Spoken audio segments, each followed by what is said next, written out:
direct, c'est extraordinaire. Alors, on va étudier la paracha des morts. Alors, regardez, ouvrez la page, dans mon chumash, c'est la page 724, on est dans le 23e chapitre, le 10e verset, le 9e verset. Vous avez trouvé? Alors, je dis, Vaïdaber Hashem el Moshe mort. Donc, a dit Hashem à Moshe en disant, Daber el Ben Israël, parle aux enfants d'Israël, va mortalem et dis-leur.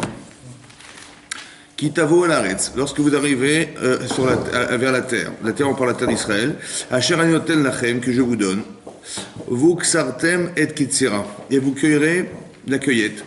Vevetem et Omer, vous apporterez le Omer. Le Omer, c'était des gerbes qu'on apportait, des graines en fait de blé qu'on apportait. Reshit Ketsirechem, qui est le prémisse de vos cueillettes, et la Kohen, vers le Kohen. Donc c'est ce fameux Omer, qu'on devait apporter. Ve'enif est à Omer, donc le Kohen il va secouer le Omer, donc la Tenoufa, c'est-à-dire qu'il va lever en haut, en bas, à droite, à gauche, l'ifne Hashem l'irtzonechen, donc en votre faveur, mimachot à Shabbat, le lendemain du Shabbat. Alors c'est quoi le Shabbat ici? C'est le lendemain, Rachid expliquait, c'est le lendemain de Pessah. Oui, c'est pas Shabbat de la semaine. Ve'yanif fenu à Kohen et le secourra le Kohen. Va'asitem b'yom anifechem et Omer. Et donc vous, le jour où vous secourrez ce Omer, keves tamim ben shelato leola. Vous apporterez un sacrifice qui est un keves, un agneau, un ben shelato âgé d'un an, leola en tant que korban ola, d'Hachem. Ou minchato, et à part ce korban, ce sacrifice, on apportera une offrande. Shne esronim, soled milo bachemen, donc de shne esronim, donc 2 dixièmes de soled, de farine, beloula bachemen mélangé dans l'huile, ishe lachem, qui sera ensuite brûlé sur le feu, reach nichoa lachem, et qui sera parfumé. Ça va être parfumé pour Hachem, veniska yain revit haïn. Et donc on va faire des libations de vin d'un revit, d'un quart de haïn. C'est une mesure. Donc on dit que tout ce qui est le pain, tout ce qui a été, toutes les graines qui ont été grillées ou qui n'ont pas été grillées, l'autochelu vous pouvez pas les consommer, jusqu'à ce jour, dans ce cas qu'on apporte ce fameux sacrifice du Homer, c'est une loi indélébile pour vos générations, dans toutes vos demeures. Donc on ne pouvait pas consommer, c'est un din de Khadash, ça s'appelle, on n'est pas le droit de consommer toutes les récoltes qui étaient présentes sur les champs, jusqu'à ce qu'on ait apporté ce fameux korban du Homer qu'on a amené à Yerushalayim. Ensuite on dit Usfartem Lachem, vous compterez pour vous, Mimachorot à Shabbat, le lendemain de ce Shabbat. Shabbat, c'est pas dire le Shabbat, c'était le lendemain de Pessah.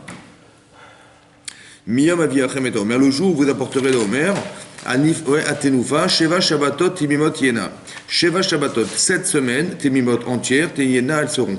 Donc on devra compter à partir du lendemain de Pessah, donc le 16 Sivan, 7 semaines. Ça va, Sheva Shabbatot, 7 semaines, Timimot entièrement, entière. Ad Bimachot Shabbat Ashvit, jusqu'au la dernière semaine, le lendemain de la dernière semaine, Tispiru Chamishim Ram, on aura compté 50 jours. Donc c'est-à-dire qu'on devra compter le lendemain de Pessah jusqu'à Shavuot, bonsoir, on devra compter 49 et le lendemain, ce sera Shavuot, ça sera le 50e jour. D'accord? Tispiru Chamishim Yom, Veikraftem Ichachadash Hashem, là vous apporterez un nouveau sacrifice à Hashem. Donc l'intérêt du cours, c'est d'essayer d'expliquer cette fameuse histoire de Homer. Voilà, on a une mitzvah, vous savez qu'on a une mitzvah de compter le Homer. Donc on avait un korban, un sacrifice qu'on devait apporter le lendemain de Pessah, qui était cette offrande de Homer, qui était les prémices de nos récoltes, et à part ça, on devait compter. Ça va? Compter, ça veut dire on compte des jours jusqu'au jour de Shavuot, qui est le jour du don de la Torah. D'accord? Quel est l'intérêt de compter? Quoi faire? D'accord? Donc on sait qu'on allait se tromper de date. Il faut compter, donc c'est important de réfléchir pourquoi il faut compter les jours. Et à part ça, pourquoi c'est décanté en jours et en semaines? Ça veut dire qu'on nous dit quoi? On dit qu'il faut compter des jours et des semaines. C'est marqué Shiva Shavuot Isporlach. 7 semaines tu compteras qui font 49, ça va 49 jours. Et le lendemain, c'est Shavuot. Donc on nous demande de compter des jours, d'additionner des jours, et on nous demande de compter à la fois des semaines. C'est-à-dire que quand on arrive à la première semaine, on dit qu'on est la première semaine qui nous sépare de Pessah à Shavuot. Et après, le 8e jour, on est le premier jour de la semaine. Le premier jour de la première semaine. Et après, le 2e, le 3e, le 4e. Jusqu'à ce qu'on arrive au 14e. Là, on a la 2e semaine. Et le 15e jour, on est le premier jour. Le 15e jour, le premier jour de cette semaine-là, de la 2e semaine. Donc, il y a des jours qu'on compte, qu'on additionne, il y a des paliers qui s'appellent des semaines. Voilà. C'est comme ça qu'il faut faire. Il y a quelque chose à comprendre derrière tout ça. Ça va? On vous demande de passer de Pessah à Shavuot. Mais dans l'essentiel de la sortie d'Égypte, c'était quoi? C'était quoi l'intérêt de sortir d'Égypte? À part le fait d'être libre. C'est vrai, parce qu'on était des esclaves pendant 210 ans esclaves en Égypte, c'était énorme. On devait passer par cette étape, oui, de nos vies, qui était de passer par l'esclavage. Et après qu'on soit sorti de l'esclavage, alors on est devenu des hommes libres. Maintenant, il faut savoir que d'être libre, ici, dans l'intérêt de quoi? C'était un jour de recevoir la Torah, évidemment, c'était ça l'objectif. Mais ce n'était pas un objectif bénin. Ça veut dire que l'objectif qu'a Hachem de nous sortir d'Égypte, indépendamment du fait, bien évidemment, de nous sortir de l'assujettissement de Pharaon, oui, parce que Hachem ne supporte pas que des gens soient enfermés et ne pas s'exprimer de librement. Il fallait effectivement se libérer de ça, c'est vrai. Mais dans quel objectif? D'aller à Eilat sur la plage, d'aller quoi? C'était quoi le but? Ça va? Hein? Alors on devait recevoir la Torah. Alors le problème, c'est le suivant. Il fallait recevoir la Torah, c'est vrai. Maintenant, c'est quoi la Torah? Hein? C'est quoi la Torah? Hein? C'est le mode d'emploi. Non, de quoi? De tout. D'accord. De tout. Ça veut dire qu'il y a des vérités. Ça va, voilà, on peut réfléchir et on peut déduire et on peut comprendre au niveau de l'humain, au niveau de plein de choses, vous allez comprendre des choses qui ont des vérités. Mais quelle est la vérité? C'est ça le problème. Ça veut dire, Hachem, il nous a créés et il nous a donné un rendez-vous qui était le jour du don de la Torah. En fait, la véracité d'Akadosh Baruch Hu, ou bien de ce que nous sommes, fondamentalement, elle se retrouve dans la Torah. Ça veut dire que, pour que vous compreniez, une fois on a expliqué que la Gemara dans Nida, elle dit là-bas qu'un enfant dans le ventre de sa mère, il apprend la Torah. Chose qu'on ne savait pas, mais on s'est rendu compte, même scientifiquement, ils se sont rendus compte, les scientifiques, que bizarrement, le cerveau de l'enfant, de l'embryon dans le ventre de sa mère, il fonctionne à 100%. C'est-à-dire qu'il y a des connexions cérébrales qui sont énormes, très très rapides. Et on se demande comment ça se fait, on ne sait pas. Alors que de son vivre, alors que lorsqu'il sort du ventre de sa mère, bon après quand on grandit, on utilise carrément entre 10 à 15% de son cerveau. Mais tout le reste, ouais, mais par contre dans le ventre de sa mère, c'est incroyable comme ça fonctionne vite. Alors nous on sait pourquoi, parce qu'un enfant il apprend la Torah dans le ventre de sa mère. Donc c'est évidemment que il n'a pas le temps, il a 9 mois pour apprendre toute la Torah, c'est énorme, vous avez compris? Mais non, donc ça veut dire que quoi? Pourquoi on nous apprend la Torah dans le ventre de notre mère? À quoi ça sert? Oui, pour nous la faire oublier plus tard. Parce qu'en fait le problème, je pense que le problème, disons que la problématique, c'est de nous la faire oublier parce que le but de notre vie, je pense, c'est de retrouver ce qu'on a oublié. Ça va? Ça veut dire que la véritable personne à atteindre, c'est qui? C'est nous. C'est qui? Hachem. Hein? La véritable personne à atteindre. Bah, c'est nous. Ben nous, vous connaissez vous savez qui vous êtes, vous savez quel est votre avenir, vous savez ce que vous devez faire dans votre vie, vous savez quoi? On sait rien, ça va? Mais on sait que. Mais on va nous guider vers quoi, à votre avis? Vers Hachem. On va vous guider vers l'embryon que vous étiez un jour. Est-ce que cette personne, vous l'avez oubliée? Mais c'est elle la vraie. Ça va? Maintenant, cette vraie personne. Maintenant, est-ce qu'on peut se passer de la Torah? Puisque c'est la vraie. Non. Alors, il fallait qu'on la reçoive un jour. Maintenant, c'est tellement fort que on a expliqué une fois aussi, on a dit que Bereshit bara Elokim et Hashamim et Haaretz. Au commencement, Dieu crée le ciel et la terre. C'est le premier verset de Bereshit. Et Rabbi Rachid expliquait qu'il y a le sens littéral dans le texte de la Torah. Vous savez qu'il y a le sens littéral, ça veut dire le pshat. Mais il y a d'autres façons de comprendre la Torah. Il y a ce qu'on appelle le midrash, la partie midrashique de la Torah, d'explication de la Torah. Il y a le remez, tout ce qui est sous-entendu dans la Torah, des allusions. Et il y a le sod. Le Zohar, c'est le sod, le secret de la Torah.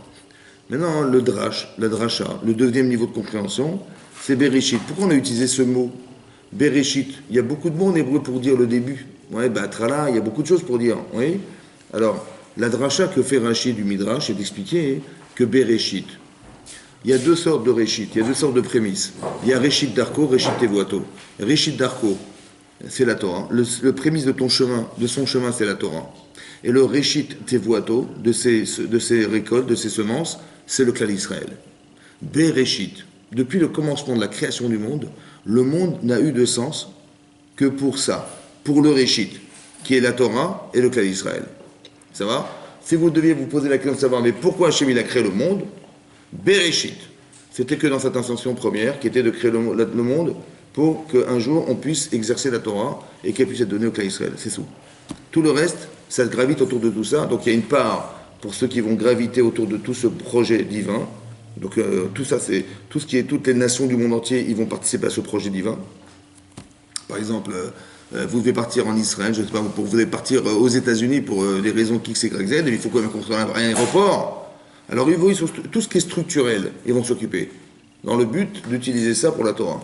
Vous avez un téléphone, c'est forcément, ça a été pensé pour la Torah. Tout ça a été pensé pour la Torah. Ça va tellement, oui, c'est ça le sens qu'il y a marqué. C'est ce que l'Agma dans Avodah Zarah, elle dit là-bas, Gimel, au début d'Avbet Amoudbet. L'Agma dit qu'à la fin des temps, Hachem va dire la chose suivante. Quand le Mashiach viendra, Hachem va dire au monde entier, celui qui a œuvré pour la Torah, il vient et qui récupère son salaire. Alors tous les peuples du monde, ils vont venir. Ils vont dire, mais nous, on a fait des ponts, on a fait des marchés, on a fait des je sais pas quoi. Et ils vont dire, voilà ce qu'on a fait pour la Torah. Et Hachem va dire, mais Tipshim Sheba Olam, les imbéciles de ce monde. Kol Masher Asitem, tout ce que vous avez fait, les Tzorerat Smechem Asitem, vous l'avez fait pour vous-même, pas pour la Torah. Maintenant, là-bas, il y a un rave, le Brisker Rouv, il demande, il dit, mais pourquoi il a dit, vous êtes des imbéciles? Il aurait dit, vous êtes des menteurs. Vous êtes des menteurs, vous l'avez fait pour vous. Pourquoi il n'a pas dit que vous êtes des menteurs? Parce que c'est la vérité. C'est vrai, c'était pour la Torah. Seulement ce que dit Hachem, c'est qu'il faut avoir l'intention de le faire pour la Torah. Ça va? C'est ça qu'il a dit, vous êtes des imbéciles. Ça veut dire que c'est vrai ce que vous avez dit, c'était pour la Torah. C'est que tout ce que vous voyez, ça a été créé pour la Torah. Et vous dites, mais nous, on a fait des ponts, des aéroports, des machins pour la Torah. Puis au final, tout a été créé pour la Torah, mais on est participant à ce projet. Je dis, mais non, il fallait juste y penser. Il fallait faire dans l'intention de... Pas qu'il fallait créer pour la Torah. Évidemment que ça a été utilisé pour la Torah, mais il fallait le faire dans l'intention de... C'est ça le salaire. Mais en tout cas, vous avez bien compris une chose, que tout ça, ça a été fait pour ça. C'est tout. Maintenant, c'est tellement évident que quand Hachem, le 6e jour, il dit là-bas, il fait marquer Vayar Hachem et Kol Asher Asa. Donc dans la création du monde, quand Hachem dit, il a vu tout ce qu'il avait fait. C'était excellent. Vayere Vayi Boker Yom Ashishi. Voici, c'était la veille, le lendemain, le 6e jour. Bizarrement, c'est marqué le 6e. Ailleurs, c'est marqué le premier. C'est marqué 2, c'est marqué 3, 4. Ouais, Sheni, Shlishi, Revi. Mais il n'est pas marqué A. L'article devant, il est bizarre. Pourquoi on a rajouté un article devant? Le 6e, que le 6e, qu'est-ce qui est spécial, le 6e jour? Et la Rashi là-bas, il explique que le 6e, c'est quoi le 6e? Le Midrash explique que le He, c'est 5. Les 5 livres de la Torah. Et 6, c'est le 6 Sivan. Ça veut dire qu'Hachem, il a dit la chose suivante. Si les Bnei Israël acceptent un jour, 2000 ans plus tard, 2400 ans plus tard, la Torah, le 6e jour du mois de Sivan, qui est Shavuot, alors ça vaut la peine. Sinon, ça ne sert à rien. Le monde retournera les Tohu Vavohu, il va retourner au Tohu Bohu. Ça veut dire que le projet du départ doit pouvoir se réaliser, et si les Bnei Israël l'acceptent, tant mieux, sinon ça ne vaut pas la peine de continuer. Pour vous dire l'importance de l'étude de la Torah et l'importance de la Kabbalat Torah, de l'acceptation du don de la Torah. Mais dans tout ce projet-là, c'est le projet qu'on doit atteindre à Shavuot. Bon, est-ce que c'est facile d'accepter la Torah? Non. Et c'est même pas que c'est facile, c'est impossible en fait. Vous savez pourquoi c'est impossible? Parce que la Torah est infinie. La Torah est infinie. Parce qu'il y a marqué dans le Midrash Rabbah, c'est marqué Hachem. Il y a marqué au début de la création du monde, Hachem il a regardé dans la Torah, il a créé le monde. Et on apprend que, à part ça, on apprend de ce Midrash, que la Torah existait avant la création du monde. Donc avant la création du temps. Mais si c'est Hachem qui a dicté la Torah, elle est comme lui, est infinie. Il n'y a pas de limite. Ça va? Donc s'il n'y a pas de limite, il n'y a pas de limite à la Torah. Et nous, est-ce qu'on est limité, nous? Oui. Bien sûr. Est-ce qu'intellectuellement, on est aussi limité? Oui. Évidemment. Donc si on est limité intellectuellement, comment vous pouvez accepter la Torah? C'est impossible. Je dis, j'accepte quoi? Ben, tu acceptes un monument. Tu ne peux pas. C'est impossible. On n'est pas intellectuellement capable de pouvoir accepter la Torah. Donc qu'est-ce que ça veut dire, Matan Torah? Qu'est-ce que ça veut dire? Qu'est-ce que signifie à Shavuot le don de la Torah? Qu'est-ce que vous pouvez accepter dans la Torah? Qu'est-ce que vous acceptez quoi? Ok? On a dit Matan Torah. En fait, on n'aurait pas dû dire Matan Torah. On aurait dû dire Kabbalat Torah. Le jour de Shavuot, on nous a proposé la Torah. Il fallait qu'on l'accepte. En hébreu, accepter, c'est Mekabel. On aurait dû accepter la Torah. Mais c'est pas marqué Kabbalat Torah, on dit c'est Zman, Matan Torah Tenu. C'est le Zman du don de la Torah. Pourquoi c'est tout à coup un don? La Torah, c'est un don. Ça veut dire quoi que c'est un don? Un don, c'est un cadeau. Hein? Comment? C'est un don. Mais pourquoi c'est un don? Et c'est pas Hachem, est-ce qu'on le mérite? Est-ce qu'on mérite la Torah? A priori, oui, puisque c'était le jour. Après, il dit c'est comme dit, c'est le don de votre baccalauréat. Voilà, vous avez réussi. Le don de votre baccalauréat. C'est le don de votre diplôme, c'est pas un don. Non, Si on mérite de l'avoir, on le recevra. C'est-à-dire quoi le don, hein? C'est quelque chose qu'on n'a pas demandé, qui nous tombe du ciel. Ben, on l'a pas demandé, c'était le bois, c'est vrai. Mais pourquoi c'est un don? Pourquoi c'est un don? Si c'est nécessaire, vous ne pouvez pas vivre. Vous ressentez, c'est ce qu'il vous faut. Vous dites pas, je fais des dons à mes enfants, je fais des dons. Non, vous donnez ce qu'il faut. C'est pas un don, c'est pas un cadeau, c'est pas un don. Comme si que quoi? Si c'est un don, ça veut dire que qu'on ne pouvait pas se le payer. Ah ouais. D'accord? C'est ça que ça veut dire. Ça veut dire qu'en vérité, qu'est-ce que vous apprenez de là? Ça veut dire, vous savez ce que ça veut dire ça? Bah, Ça veut dire que quand vous comprenez la Torah, c'est un don. Parce que c'est impossible. Donc ça veut dire une partie de la fille qu'on nous donne. Ben, on vous donne. C'est impossible d'accepter la Torah. Vous comprenez que c'est impossible. Ah. Parce que la Torah est infinie, donc on n'est pas infini, nous. Ça veut dire que c'est vrai que notre Neshama est infini. Mais vous, intellectuellement, vous n'êtes pas infini. Déjà, de retenir 10 chiffres dans le bon ordre, c'est difficile. Alors, la Torah, vous imaginez. Donc ça veut dire quoi? Ça veut dire que quand on étudie la Torah, qui c'est qui nous la donne? C'est Hachem. C'est quand vous comprenez quelque chose, c'est Hachem qui vous l'a donné. C'est ça le don de la Torah. C'est comme si vous aviez un clochard sous les ponts là-bas à Paris. Ouais, il est très mal habillé, il a des vêtements déchirés, mais il a une Rolex au poignet. Il a une Rolex au poignet. Comment il a eu le Rolex au poignet? Un don. Eh ben, c'est un don. C'est pareil. C'est aussi stupide que ça. Ça veut dire que quand on reçoit la Torah, c'est un don d'Hachem. C'est ça qu'on dit dans la prière, on dit Atach ronen l'adam da'at. C'est toi qui donnes du da'at. C'est toi qui donnes. Nous, on fait que, quand vous faites des efforts, vous comprenez les choses, etc., vous faites des efforts, vous avez compris. En fait, c'est Hachem qui vous a fait. Vous avez le mérite, par vos efforts, d'avoir compris quelque chose qu'Hachem vous a permis d'avoir. Mais c'est un don d'Hachem. Donc, le Kabbalat Torah, il faut comprendre une chose. C'est que ce que vous allez accepter est incompréhensible au départ. Mais sachez que ce qu'on vous donne et ce que vous comprenez de la Torah, c'est ce qu'Hachem vous donne. C'est ce que vous êtes en mesure d'apprendre. Maintenant, tout dépend de vous. Combien vous acceptez? Petit ou vous acceptez grand? C'est vous. Donc toute la largesse de l'acceptation, elle dépend de vous. Elle dépend de nous tous. Combien ça prend de temps pour accepter la Torah? C'est pas long, hein? 49 jours.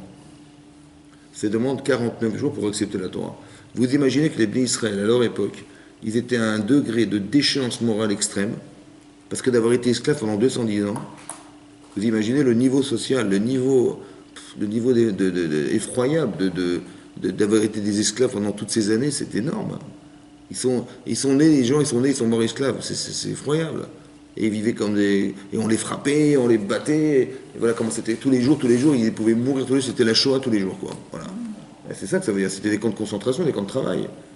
Ça a duré pas 6 ans, ça a duré des centaines d'années. Et voilà comment ils ont vécu. Comment ils sortaient les gens de la Shoah? Eh bien, 49 jours après, il fallait recevoir la Torah. Oula. Ça veut dire qu'il y avait un degré de désespoir qui était énorme, et donc ils ont dû faire une préparation au don de la Torah. Maintenant, nous, on doit comprendre que s'il y a des jours qui nous séparent de Pessah à Shavuot, c'est qu'on doit se préparer au don de la Torah. Mais qu'est-ce que veut dire accepter la Torah? C'est ça qui m'intéresse. C'est marqué dans les Pirkei Avot, c'est marqué là-bas comme ça. C'est marqué comme ça. Mishema asav merubim mechokhmato. Mishema asav. Si quelqu'un a plus d'actes que de connaissances, oui, il fait plus que de connaissances. Chokhmato mitkaemet. La connaissance qu'il a, elle va rester. Par contre, dit le Pirkei Avot, si quelqu'un il a plus de connaissances que d'actes, la chokhma ne reste pas. Elle est volatile, elle s'envole, elle s'en va. Alors, comprendre la logique. Alors, là-bas, le Rabbeinu Yonah, le Rabbeinu Yonah, il a vécu à l'époque du Rambam. Et le Rabbeinu Yonah, il a écrit un commentaire sur le Pirkei Avot qui se trouve dans le Chasse.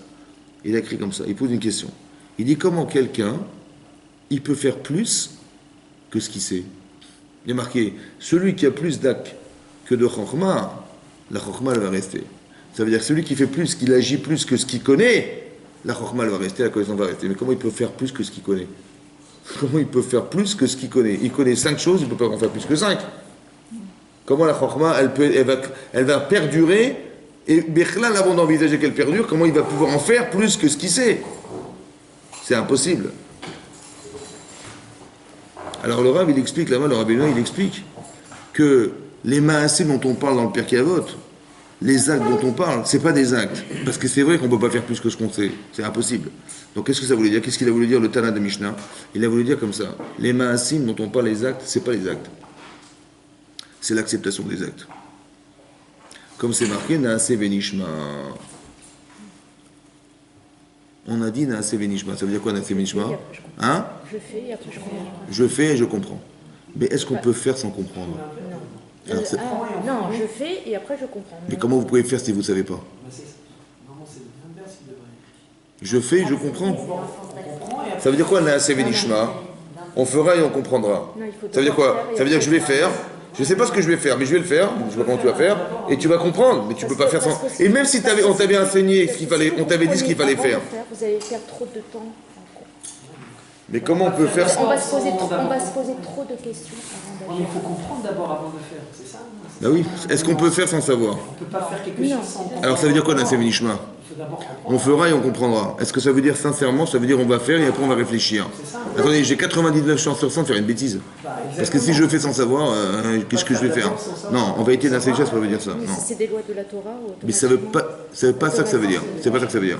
Naase Venishma, c'est comme ça. Hachem il a dit je vais vous donner la Torah. Il dit bah, écoute, tout ce que nous demandera de faire, on le fera. C'est ça que ça veut dire. Ça veut dire que j'accepte tout ce que tu me demandes de faire.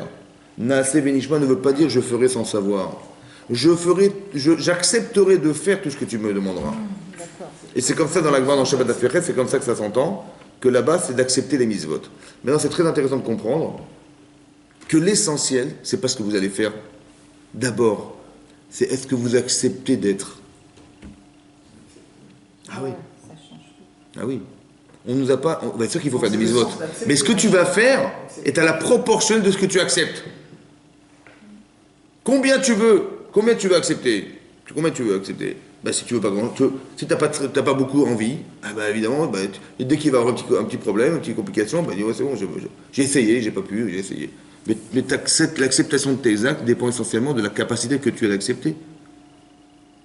Quand tu acceptes quelque chose, comme c'est qu'il fallait bien comprendre une chose, que l'acceptation de ce que vous voulez faire, c'est comme le récipient. Il faut un récipient. C'est comme quelqu'un qui veut faire un métier. Il a décidé de faire ce métier. Ben, il va faire une formation.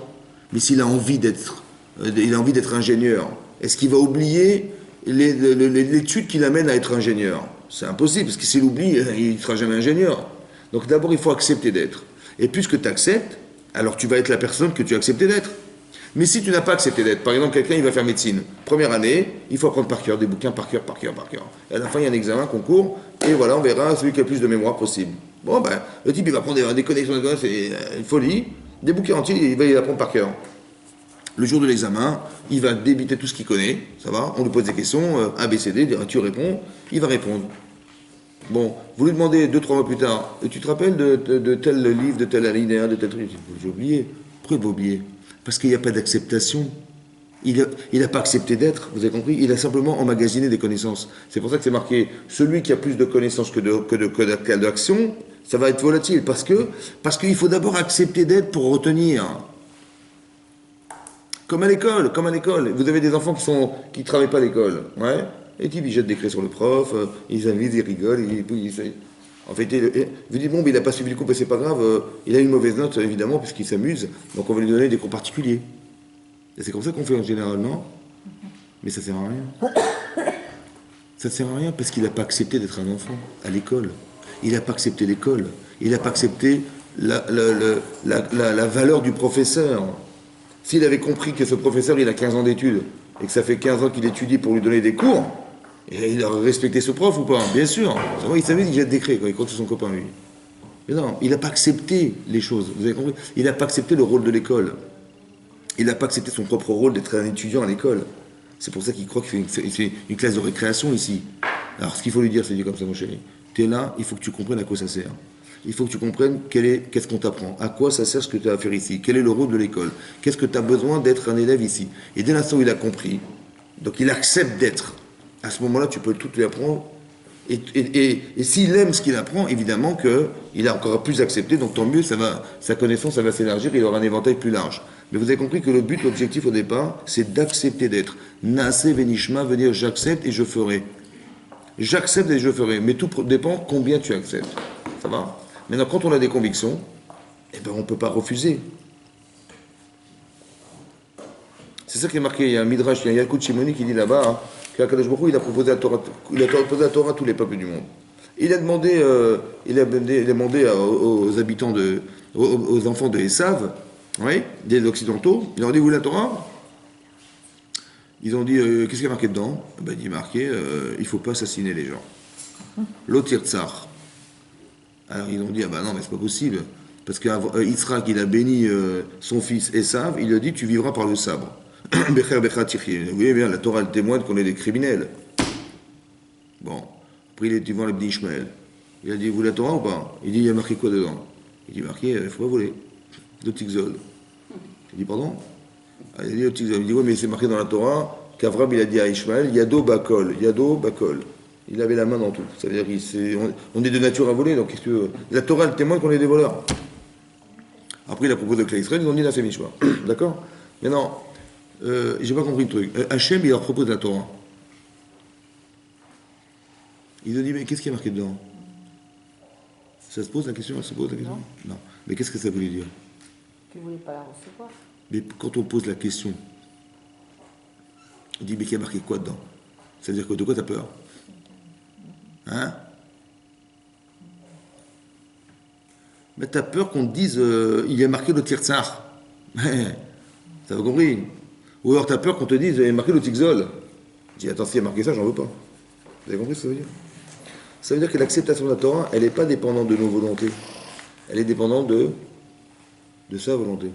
S'il nous l'a donné, évidemment que c'est pour soi. Mais nous, on est passé par la sortie d'Égypte. Donc on a une reconnaissance infinie vis-à-vis d'Hachem. Et on est sûr qu'il le fait pour notre bien, puisqu'avec tout ce qu'il a fait, il nous a sortis d'Égypte, il nous a fait la mer rouge, il nous a fait tout ça. Évidemment que c'est pour notre bien, donc on a confiance en lui. Et puisqu'on a confiance en lui, alors les yeux fermés, on acceptera ce qu'il nous demandera. Comme si qu'on voulait nous expliquer une chose. C'est que si tu acceptes la Torah à moitié, ça n'a pas de sens.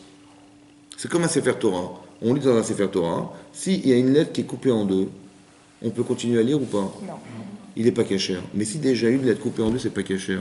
Alors si j'accepte pas le reste, est-ce que mon Sefer Torah, il est cachère? Bah non. Donc ça veut dire quoi? Il faut accepter la Torah. Ça va? Sinon, ma Torah, elle n'est pas cachère. Et c'est ça qui est compliqué, d'accepter la Torah. Ça veut dire d'accepter toute la Torah. De dire, voilà, il faut respecter la Torah. Pas de faire que ma volonté, ça va être la sienne. C'est quand moi j'ai des volontés, et ben c'est pas grave, on va l'adapter, la Torah va s'adapter à mes volontés. Ouais, puisque c'est moi qui décide. Non. C'est la volonté d'Hachem tu vas t'avoir t'adapter à sa volonté. Et l'intérêt c'est quoi? C'est pas d'être assujetti à une volonté, c'est de comprendre que le mieux que tu peux être, c'est de t'adapter à la volonté d'Hachem, puisque c'est lui qui t'a créé et c'est lui qui donne la Torah. Donc évidemment, le plus acclimaté, c'est ça. Non? Donc il faut réfléchir les choses et comprendre que c'est dans l'intérêt de l'être. C'est pour ça qu'on a expliqué que toutes les phases positives de la Torah et négatives de la Torah, négatives ne sont là que pour formuler une limite, et positives de s'exprimer ou de s'épanouir dans cette force de limite. D'accord? Donc c'est-à-dire que la limite n'est là que pour définir une obligation. Elle n'est pas là pour te détruire. Tu dis, mais regarde, ça c'est assaut, qu'est-ce qu'on peut faire dans la vie? Tout est interdit. Non, c'est d'expliquer que ta liberté se concentre dans la limite de ce que tu peux faire. Mais la limite, c'est simplement de t'exprimer ton obligation, pas de t'enfermer dans une obligation. Vous avez compris la différence? Il ne faut pas dire à un enfant, arrête de parler comme ça, arrête de faire ça, machin. Ça c'est facile ça. Tu peux lui dire ce qu'il doit dire. Dis-lui ce qu'il doit faire. Mais lui dis pas sous forme négative, c'est barbant à la fin. Et puis on a l'impression qu'on est toujours réprimandé. Vous avez compris? Non.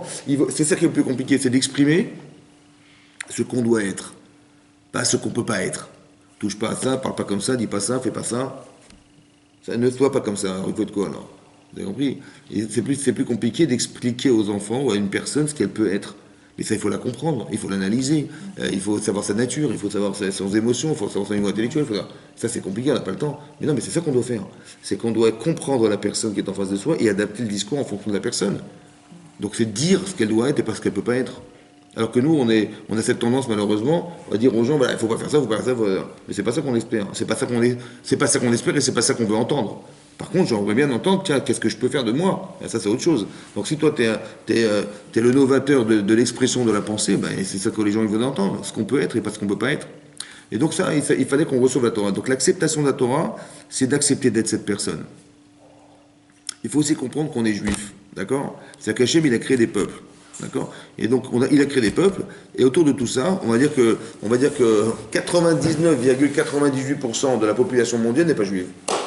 Oui, parce qu'on n'est que 15 millions d'habitants sur la Terre, juifs, d'accord? Et le reste, ben, ils ne sont pas juifs. Ça veut dire qu'il y a 7 milliards d'habitants, et quand vous divisez 15 millions par 7 milliards, hein, ben, ça fait 0,002%. Voilà, on est 2 millièmes de pourcent.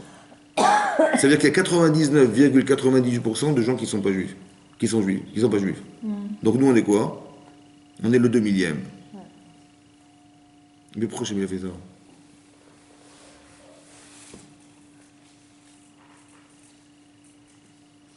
Hein? Ben, tu as 99,98% de chance de ne pas l'être. Non? Donc pour l'être, il faut être quoi? Ben, il faut se battre à 99,98%. Pour pas tomber sous l'influence. Est-ce qu'on vous a demandé d'être juif? Hein? Non. Est-ce qu'on vous a demandé d'être juif? Non, parce qu'on est déjà. Donc on a demandé quoi? Ben si. Hein? Comment? De devenir juif. Ah, c'est autre chose. Ah oui. Parce que de devenir juif, c'est pas pareil que d'être juif. Ah oui. Ah, c'est pas pareil. C'est quand tu vas respecter la Torah, tu vas devenir le juif de la Torah. Mais il faut le devenir. Mais tu vas aller Sarah, tu vas aller les trucs, il y a plein de choses qui vont faire des. Tout le Yetzirara, il va s'acharner pour pas que tu le deviennes. C'est ça l'objectif, non? Donc tout le but, c'est quoi? C'est pas d'être juif. Le type, il se balade avec la Magen David. Il dit, moi, je fais pas Shabbat. J'ai la Emouna. Voilà, j'ai la Magen David, j'ai le Haï. Voilà, Haï. C'est ça, non? C'est ça. Donc il dit, voilà, ben, moi, je respecte ma Emouna. Voilà, je respecte le. Je dis, mais pourquoi tu fais pas les bisotes? Pourquoi tu fais les bisotes? Pour avoir la Emouna. Il a confiance en lui, mais je l'ai déjà. Bon, après, j'ai pas besoin de. Et dès que tu lui dis, j'ai compris Razak, superbe, mais il faut fermer la boutique Shabbat. Il dit, pardon? J'ai la Emouna. Au contraire, c'est là que j'ai le plus d'émouna. Quand j'ouvre ma boutique Shabbat, parce que c'est le jour où on fait plus de business. C'est normal que Dieu, grâce à Dieu, on gagne d'argent, on va Shabbat. J'ai pas compris, mais c'est pas ça l'émouna. Vous avez compris? C'est-à-dire que c'est l'émouna de ce qui m'intéresse. Mais c'est pas ça que tu dois réfléchir pas comme ça. Tu dois réfléchir. L'émouna, c'est de respecter la Torah. C'est ça l'émouna Tachem. C'est pas de respecter le bon Dieu, c'est pas de savoir qu'il existe. Et dire, bah tiens, il y a un super banquier qui existe dans le ciel. Si je peux avoir une belle bracha, c'est superbe. Mais non, c'est pas ça, l'émouna Hachem. L'émouna Hachem, c'est de respecter Hachem dans la Torah qu'il t'a donnée. C'est de respecter la Torah, en fait. C'est ça, l'émouna Hachem. C'est pas de faire ta volonté, c'est pas de faire que la Torah fasse ta volonté, c'est que tu fasses que ta volonté, c'est celle de la Torah, c'est l'inverse. Et là, il y a un devenir. Et là, il faut devenir juif. C'est autre chose, ça. Tout à l'heure, vous avez dit que dans le choix d'Hachem de choisir son peuple, Ouais. finalement les autres ils ont dit non parce qu'ils se sont inspirés de la Torah pour dire non, on ne veut pas parce que dans la Torah il y a des choses pour lesquelles c'est clairement marqué. Voilà. Et après, vous avez dit que finalement si on l'a accepté, c'était presque une dette qu'on avait vis-à-vis d'Hachem, puisqu'il nous avait fait tellement de choses, sorti d'Égypte, et que c'était finalement plus... Ça avait été organisé. Mais je veux dire, alors que moi je pensais que c'était avec cœur que les... Mais c'est avec cœur. Oui, mais cœur par rapport à la dette qu'on avait ou avec parce qu'on avait je pense que c'est les deux. Je pense que c'est les deux. Je vais vous dire la différence. La différence d'accepter parce qu'on aime ou d'accepter parce qu'on n'a pas le choix. Ici, on n'avait pas le choix. Bon. Est-ce qu'on est crédible? Mais de toute façon, j'ai pas le choix. C'est comme je dis, j'ai deux façons d'éduquer un enfant. Là, je lui dis, écoute, si tu fais ça, je te mets une claque. Ça va. Si tu fais pas ça, je te mets une claque. Ou je te dis, je vais t'expliquer pourquoi il ne faut pas que tu le fasses. Maintenant, si je suis menaçant, est-ce qu'il a compris? Non, mais il ne va pas faire. Mais quand je lui tourne le dos, il va faire. Parce qu'il n'a pas compris. Ça va? Donc, comme si on avait été obligé d'accepter la Torah. Vous comprenez pourquoi? Parce que quelque part, le fait que Hachem nous ait sortis d'Égypte, il nous a ouvert la mer Rouge, il nous a sauvés des Égyptiens. Après, il nous dit, vous voulez la Torah ou pas? Et je dis, pardon, j'ai pas compris. Tu veux la Torah ou pas? Je dis, est-ce que je peux lui dire, bah écoutez, repassez demain? Moi, je sais pas, on verra. Je peux pas, c'est impossible. Vous comprenez? Mais donc, comme si j'étais obligé d'accepter la Torah. Cette formule-là, elle peut pas fonctionner à fond. C'est pour ça qu'on a fait le Vaudor. Vous avez compris? Parce que le Vaudor, c'est l'expression de je sais ce que j'ai envie. Mais je ne sais pas ce que j'ai construit, j'ai rien. Quand vous dites, je vais faire la misva, on est tenté de faire une avéra, on est poussé à faire une avéra, on a un désir d'avéra. Mais qu'est-ce qu'il faut pour contrecarrer une avéra, un désir? Qu'est-ce qu'il faut pour contrecarrer un désir? J'ai envie de faire une avéra, j'ai une pulsion incroyable, et dit j'ai envie de faire une avéra. Ça va, une faute. Qu'est-ce qu'il faudrait faire pour se retenir de faire la faute? Mais il faut faire quoi? Mais est-ce que vous pensez au bon Dieu quand vous fait une avéra? Est-ce que vous pensez à lui? Non, moi non plus. Alors, qu'est-ce qu'on fait là? Il faut que derrière, parce que ce que je vais contredire, c'est ce que je sais. Je sais que je contredis la Torah quand je fais une avéra. Donc qu'est-ce qu'il faudrait faire? J'ai un désir de fauter. Donc il faut que ce que je sais soit au-delà de la connaissance. Ça veut dire une valeur positive. Vous savez, ça veut dire quoi se construire dans la vie? Ça veut dire quoi se construire? Il faut construire les gens, frère. Ça veut dire quoi? Il faut informer les gens. Mais ça ne suffit pas. Parce que quand vous avez dit aux gens ce qu'il faut faire, quand une femme a dit à son mari, elle a dû être 2 fois, 3 fois, 10 fois, mais ça fait 10 fois que je te répète, tu comprends pas ou quoi? Hein? Ça vous rappelle quelque chose ou pas? Mais pourquoi ça ne marche pas? Parce qu'il n'y a pas eu l'émotion de la connaissance. Construire des personnes, c'est pas leur dire, c'est pas les informer. Construire, c'est d'avoir l'émotion de ce que je sais. Vous avez compris ou pas? D'avoir l'émotion de ce que je sais. Ce qui fait ciment avec la connaissance, c'est l'émotion qui se dégage de ce que vous savez. Et comme vous avez une émotion, par exemple, vous êtes très honnête, et ça vous le ressentez fortement, vous êtes comment vous dire, vous mentez jamais, je sais pas moi, des valeurs comme ça très fortes en vous que vous ressentez. Quand on vous demande, tiens, il faut faire ça, il faut mentir, tiens, je peux pas. Vous dites, tiens, mais si tu fais ça, tu vas gagner. Oh, mais attends, mais je vais trahir ce que je sais, je peux pas. Vous avez compris ou pas? C'est-à-dire qu'il faut avoir une connaissance. Mais il ne faut pas qu'elle soit volatile, la connaissance. Il faut qu'elle soit ressentie. Et c'est ça qui va vous permettre de pouvoir vous battre contre dans ce qui nous oppose. Ce qui fait le ciment, c'est quand vous dites, un couple va se marier. Ouais, qu'est-ce qu'on leur dit? On leur souhaite, Tiskou, Livnot Baït, Neman Israël. Qu'est-ce qu'on leur souhaite? Tiskou, Livnot Baït, qu'ils méritent de construire une maison en Israël. C'est-à-dire une famille. Ouais. Mais pour dire une famille, qu'est-ce qu'on dit? On dit une maison. Ça va? C'est-à-dire l'image du foyer, c'est quoi? C'est la maison. C'est quoi une maison? Ben, il faut mettre des briques. Ça va, il faut mettre des fenêtres, il faut mettre des briques, il faut mettre des fenêtres, il faut mettre un toit, il faut mettre... Dites-moi, entre les briques, on met quoi? Du ciment. Hein? Du ciment. Et c'est quoi le ciment? Dans le couple? C'est quoi? Solide. Ben, j'ai compris, mais c'est quoi? Je sais que c'est solide. J'ai pas dit ce que c'est, j'ai dit c'est quoi? Hein? Ce qui est quoi le ciment entre un homme et sa femme? Je vous explique, on met des briques. Attends, on empile des briques, on met une toiture, on met des poutres, on met des machins, on met des poutres, et on met des tuiles, on met des fenêtres et tout, voilà. Maintenant, qu'est-ce qui va se passer? Je vais mettre la main sur le mur, et hop, je passe la main derrière le mur, hop, tout s'écroule. Comme des couples, ils disent, et ça fait 10 ans qu'on est mariés, mais comment tu m'as parlé? Mais tu m'as tué. Mais que la maison s'est écroulée. Ça va? Mais qu'est-ce qui manquait en fait? L'amour. Il manquait l'amour. Il manquait le respect. C'est quoi le ciment alors? C'est quoi le ciment? Hein? Ben, c'est le sentiment, évidemment. S'il n'y a pas de sentiment, il n'y a rien. S'il n'y a pas de respect, il n'y a rien. Mais tu respectes quoi? Tu respectes ce que tu ressens. Non? Donc ça ne suffit pas de savoir. Il faut ressentir. Et le ciment, plus il est fort, plus la maison elle est solide. Qu'on soit méritant de construire une maison, ça veut dire que tout ce que vous faites est cohérent et que vous avez les émotions qui vont avec. S'il n'y a pas d'émotion, il y a quoi? Ben, tu mets ta main sur le mur, il tombe. Hein. Après, les gens s'étonnent, ils disent, purée, mais c'est incroyable, ça fait 10 ans qu'on vient ensemble, mais je connais pas ma femme, je connais pas mon mari. Mais évidemment, il n'y a pas de ciment. Vous avez compris? Donc ça veut dire que dans toute chose, il faut faire ça, il faut mettre du ciment. Il faut que ça soit solide. La solidité, elle dépend de vos intentions premières. Combien vous avez accepté d'être? Une émotion positive de contrecarrer la vers. Exactement. Ça veut dire qu'il faut des valeurs. Que l'essentiel de la construction humaine, elle n'est pas à l'école, que ça ne se passe pas à l'école.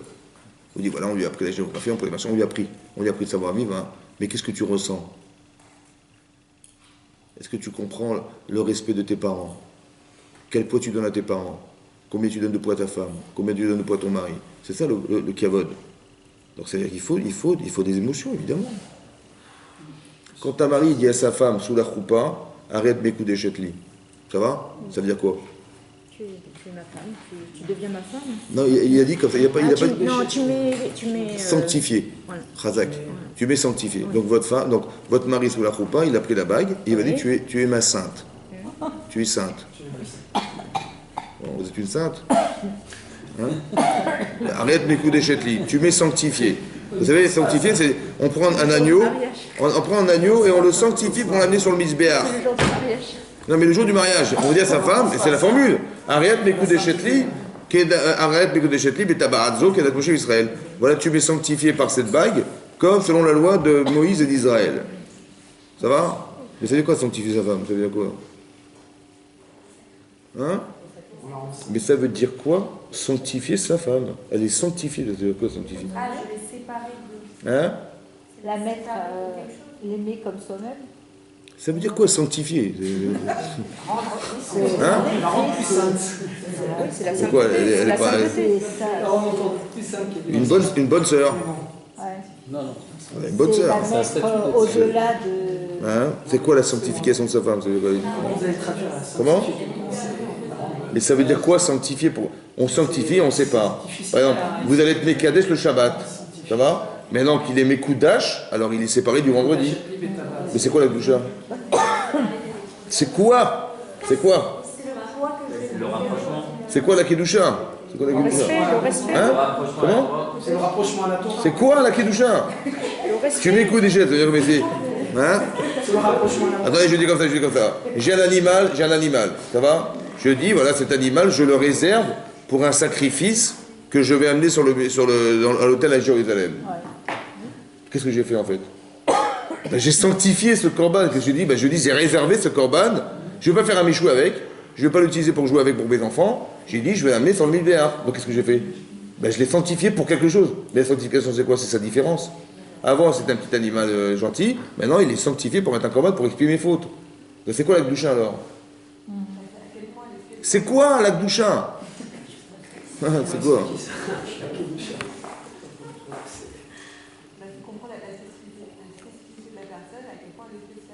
Voilà, la spécificité que vous mettez, c'est ça la Kedusha. Maintenant que c'est spécial, alors c'est séparé. Maintenant, qu'est-ce qui est spécial dans sa femme? C'est sa femme. Hein? C'est quoi? Qu'est-ce qu'il y a de spécial? Elle est sainte. Elle est pure. On se rapproche plus de la Torah aussi. C'est quoi? Attendez, il y avait une jeune femme, vous l'avez rencontrée, ça va? Maintenant tu dis, voilà, ça c'est ma femme, c'est sur elle. D'où tu sais, toi? Parce que je l'aime, je suis amoureux d'elle, je vais l'épouser. Mais pourquoi tu veux l'épouser? Qu'est-ce qu'elle a? Comment ça fait que tu es tombé amoureux de cette femme? De plus par rapport aux autres. Et qu'est-ce qu'elle a? À part le poids, à part le... Hein? Comment? La sainteté qu'on lui a accordée. Attends, franchement, entre nous. La sainteté qu'on a accordée. Non, mais la sainteté qu'on a. Alors c'est quoi qu'elle a? aux autres aussi. C'est quoi la Kedusha? La Kedusha, hein? C'est comme ça. Si tu sais pourquoi tu l'as épousée, pourquoi tu l'as épousée? Bah parce que ma femme, elle est comme ça, comme ça, comme ça, comme ça. Mais c'est ça, sa Kedusha. Mais si tu sais pas, c'est qu'elle n'en a pas. C'est qu'elle n'en a pas. Si tu sais pas pourquoi tu l'épouses, tu dis, bah, tu sais pourquoi je l'ai épousée? Parce que son père, Baruch Hashem, il a de quoi... Non mais franchement. Alors tu dis, arrête où mes Koudashli? Tu te maries son père. Mais, non mais c'est ça le problème, c'est qu'est-ce que tu épouses? Mais la Kedusha de ta femme, c'est ce qui spécifie le choix que tu as fait de l'épouser. Mais si tu as une chose ou deux, bah, la pauvre, elle n'a pas beaucoup de Kedusha pour toi. Mais si tu sais énumérer pourquoi, etc., une femme exceptionnelle pour toi, c'est ça la Kedusha de ta femme. Et puisqu'elle a ses spécificités, donc elle se sépare des autres. Mais la Kedusha, c'est pas la séparation. La Kedusha, c'est le contenu. Et maintenant qu'il y a un contenu, alors ça se sépare des autres. Tu dis maintenant que tu as réservé ce korban pour faire ton sacrifice, eh ben, il est séparé des autres du bétail. Ton cheptel, il n'a rien à voir avec ce korban.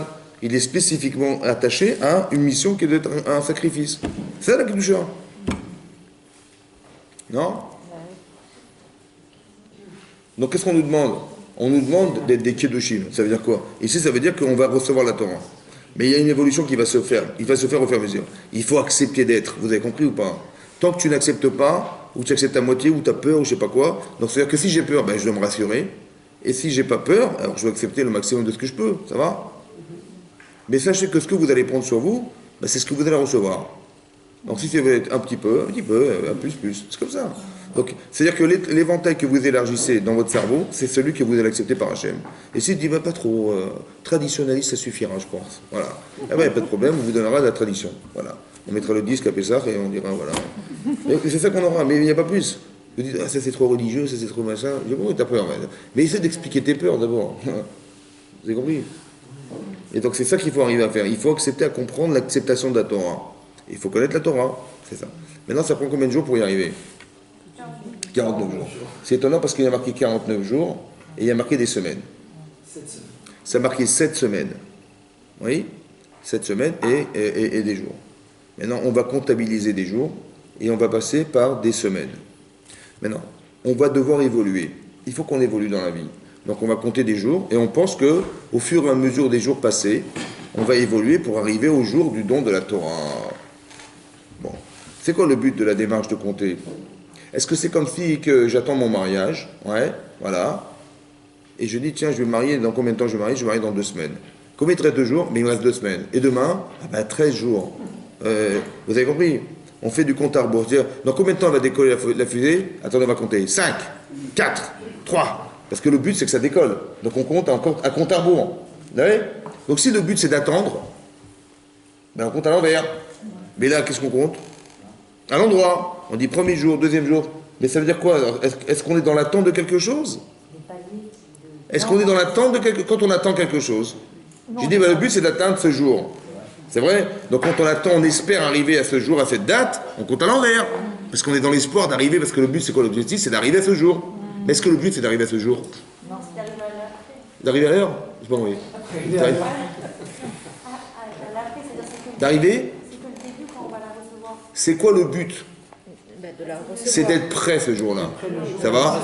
Maintenant, qu'est-ce qu'on va faire en attendant d'être prêt? Qu'est-ce qu'on fait tous les jours? On va se préparer. Hein? On va se préparer. On va se préparer, on va mettre un costard. Cravate. Qu'est-ce qu'on fait? Comment vous préparez la Torah, vous? Comment vous préparez la Torah, vous?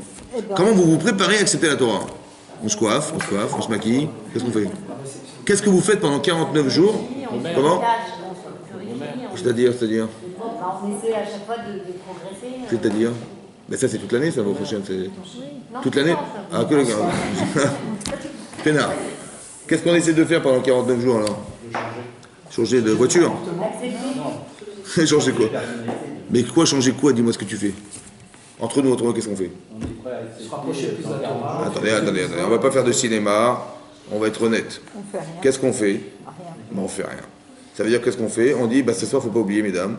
Faut pas oublier, messieurs. Il faut compter le Homer. Surtout, n'oubliez pas. Attention, ce soir, à 21h, machin, il faut faire le Homer. Qu'est-ce qu'on fait? On n'oublie pas le Homer. Mais à quoi ça sert? Ça sert à rien. Qu'est-ce que vous avez? Est-ce que vous avez évolué? Entre le premier jour où vous avez commencé à compter et le jour où on est à chaque fois, vous avez commencé. Il s'est passé quelque chose? Honnêtement, il s'est passé quelque chose ou pas?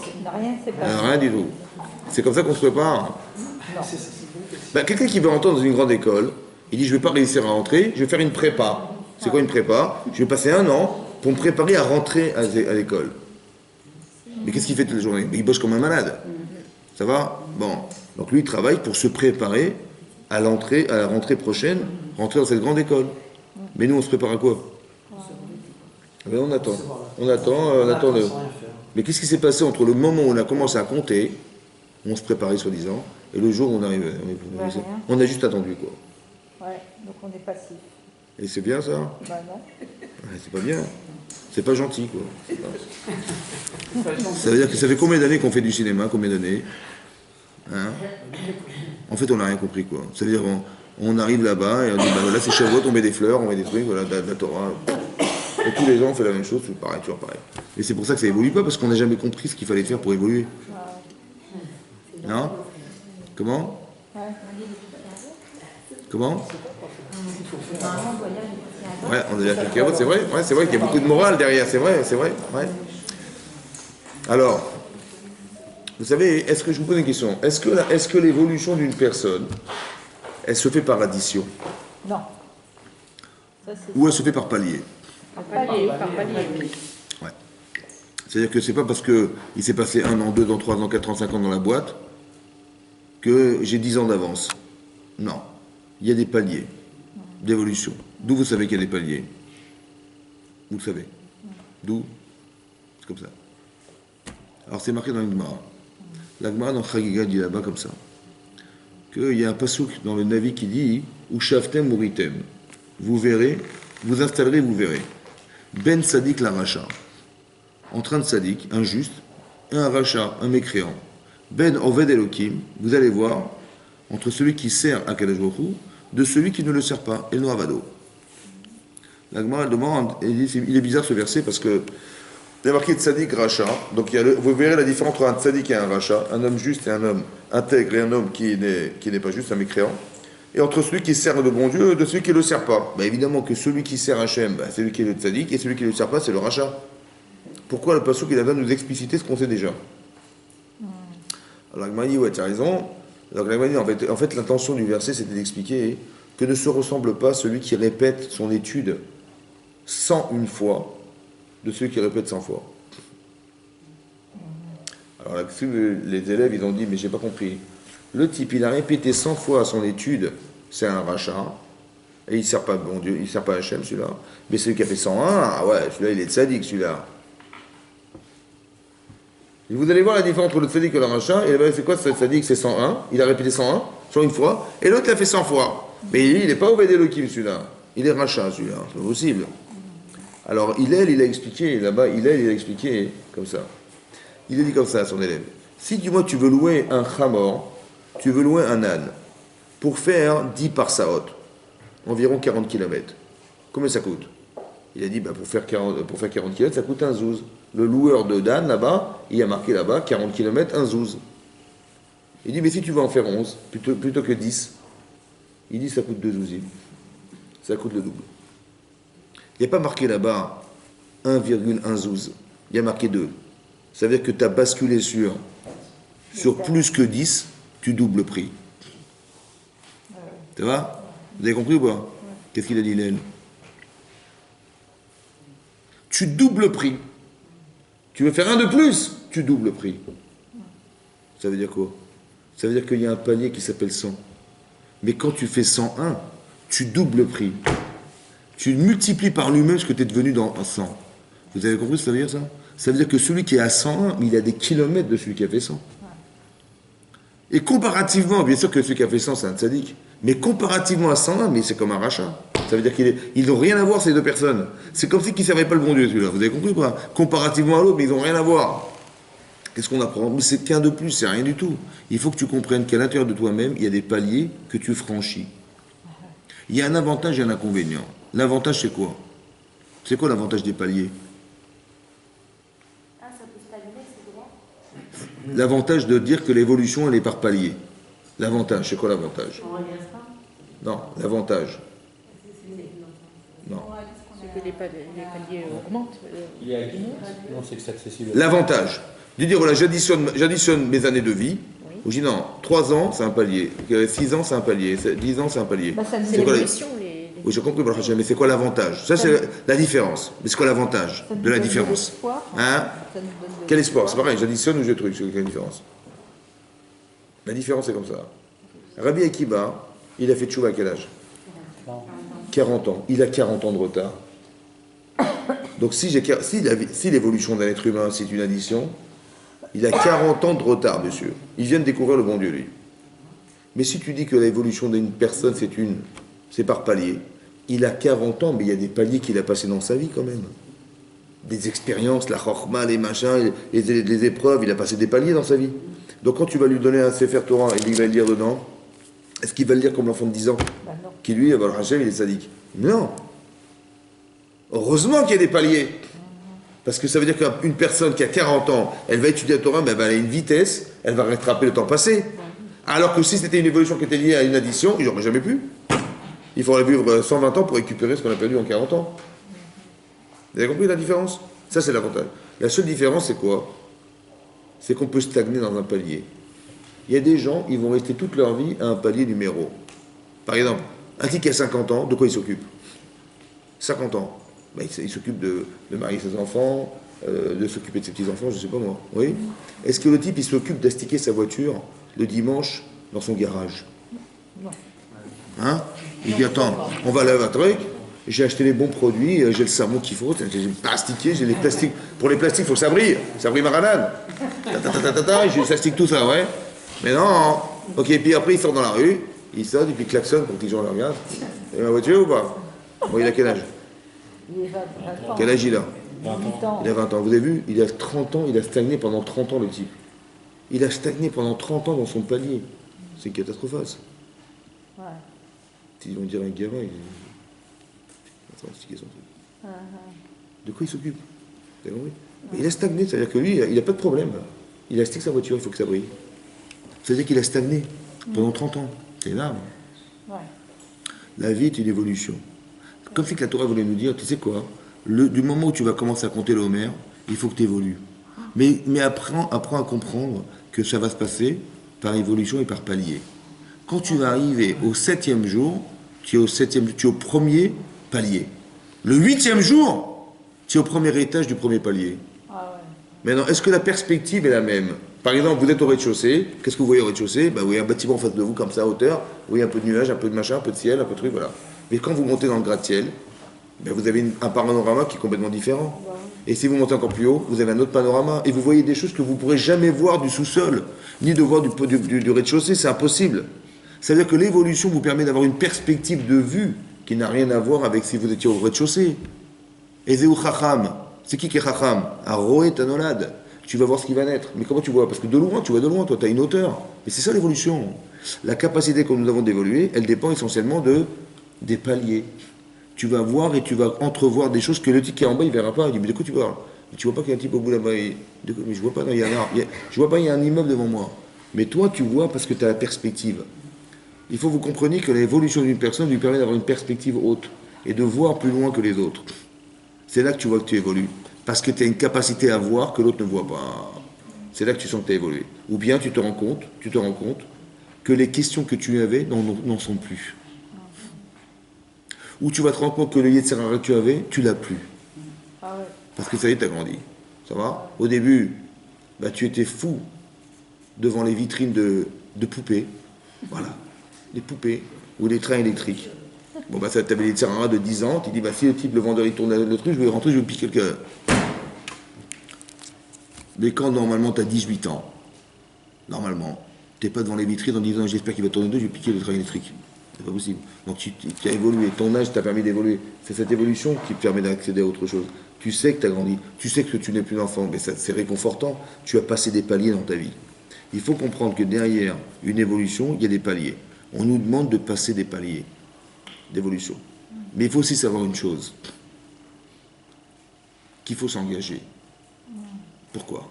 Parce que tu ne sais pas qu'est-ce qui est caché derrière le palier. C'est comme tu dis, qu'est-ce qui est caché? Tu dis, je le fais ou je ne le fais pas, j'hésite. Mais si Hachem il t'a dit fais-le, ça veut dire deux choses pour moi. Ça veut dire qu'il faut avoir le courage de passer la porte. Et il faut savoir que derrière, on va t'aider.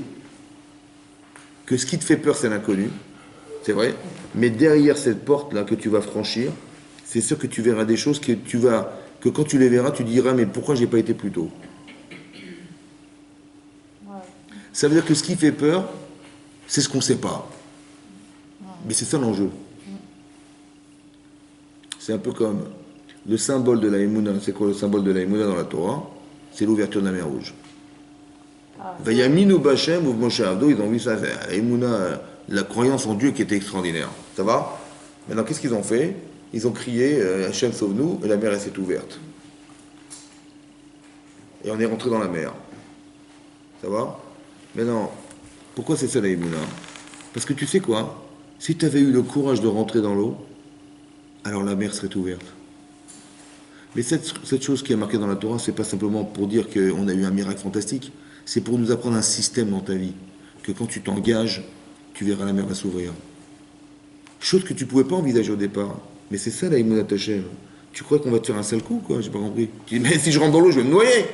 Je dis, mais t'inquiète pas, derrière cette eau, il y a la terre sèche. Tu verras que tu vas marcher sur de la terre sèche. Je dis, c'est possible. Donc mes peurs, c'est quoi? C'est de dire, attends, je vois pas ce qu'il y a sous l'eau. Excuse-moi, je ne sais pas ce qu'il y a sous l'eau, je rentre pas, moi. Mais je dis, mais confiance en Hachem. Engage-toi, rentre dans l'eau. Et quand tu vas rentrer dans l'eau, tu verras ce que tu ne pourras jamais voir quand tu es en dehors de l'eau. C'est impossible. Vous comprenez ou pas? Je dis, moi, je reste sceptique. On peut rester sur un palier en se disant, écoute, moi, j'ai peur de l'eau. Je rentre pas dans la mer. C'est pas possible. Je dis, mais tu sais ce qu'il y a dans la mer? Il y a plus de richesses que sur la terre. Mais pourquoi tu ne veux pas rentrer dans l'eau? Je dis, ouais, on ne sait jamais. il y a des vagues, et les machins. Et... Tu vois, oui, on est tellement fébrile qu'on n'ose pas s'engager. Alors qu'est-ce qu'il faut faire? Eh bien, il faut se solutionner. Il faut enlever toutes les petites peurs que j'ai, que je dois d'abord déterminer. Et quand je les ai déterminées, je les élimine. Et quand je les ai éliminées, ben, je peux rentrer. Et nous, qu'est-ce qu'on fait? Non, on irait sur le palier.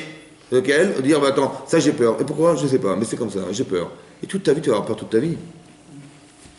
Tu as peur de t'engueuler toute ta vie, pourquoi tu as peur? Il faut que tu saches déterminer ce qui te fait peur. Et lorsque tu auras déterminé ce qui te fait peur, tu dis, mais est-ce que ça vaut la peine ou pas la peine? Tu solutionnes, et quand tu solutionnes, après tu n'as plus peur, bah, tu rentres. Mais c'est comme ça. Mais quand tu vas rentrer dans la mer, c'est là que tu vas te rendre compte de ce que tu vas découvrir. Mais tu ne pourras jamais le voir de l'extérieur. Tu vois en surface les vagues et l'écume de la mer, mais pas plus, hein. Tu verras jamais les fonds de la mer, c'est impossible. Les fonds de la mer, tu les verras jamais. Il faut que tu plonges dans l'eau, sinon tu verras pas. Alors que l'eau est transparente. C'est un paradoxe.